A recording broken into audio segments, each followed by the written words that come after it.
Now, we turn to a big story here in Central Florida, and this one, a lot of parents are paying close attention to. Authorities are calling the suspect in this case an absolute predator. He is now behind bars in Marion County. Carl Lombardo is accused of taking nude pictures of children. WESH Bob Hazen reports investigators say Lombardo also refused to give a teenager back to his parents.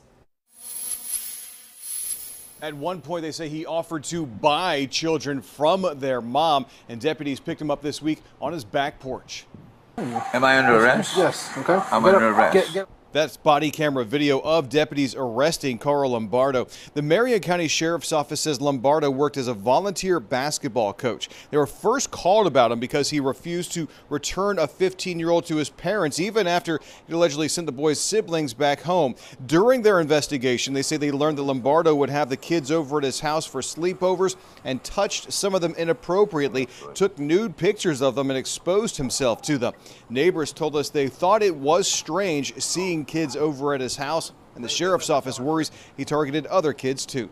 I feel like he has more than just these victims that we found in this case. He just started having young children popping up at his house and coming over because I guess he had made some kind of friendship with them at the ballpark across the street. Investigators say Lombardo offered to pay $5,000 to one mom to keep her kids. He's facing charges for human trafficking, child pornography, and molestation. Lombardo is being held at the Marion County Jail with no bond.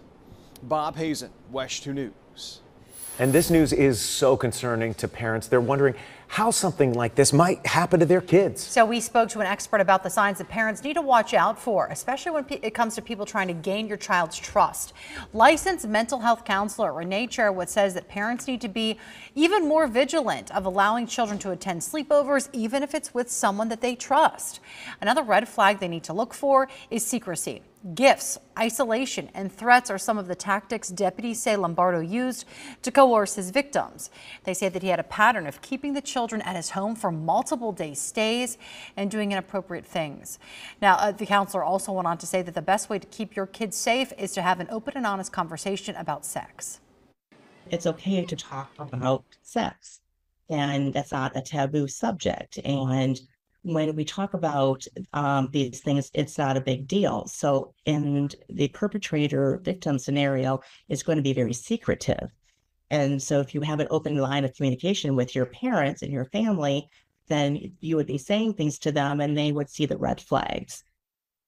Now, knowing where your child is at all times is clearly very important. And if they say that they are going to a friend's house, make sure they follow through and they are where they say they are.